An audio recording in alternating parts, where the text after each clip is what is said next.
last thing I wanted to touch upon is how AI and even other technologies paired with AI could help kids with students with disabilities.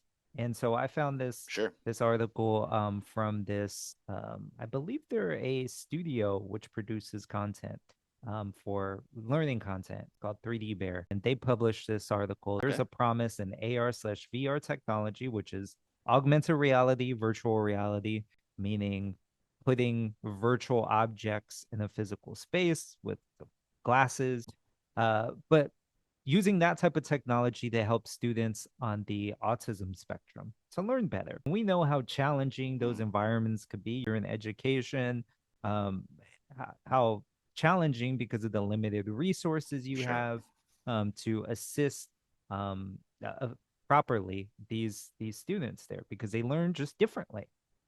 The things you Yeah. teach in your classroom, you know, certain percentage of it just doesn't permeate because of the way they learn.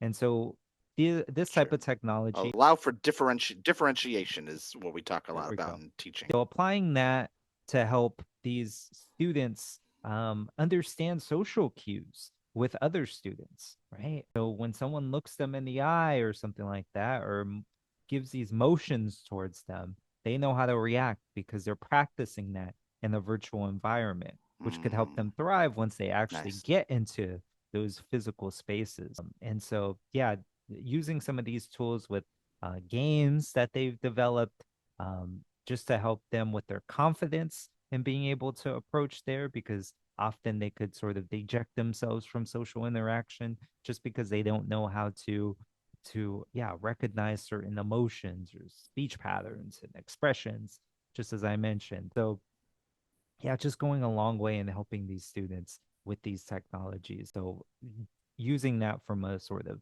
visual standpoint with AR or VR, but using AI to sort of proactively give them these scenarios and these situations that they'll see in the real world, and it won't be so jarring and challenging.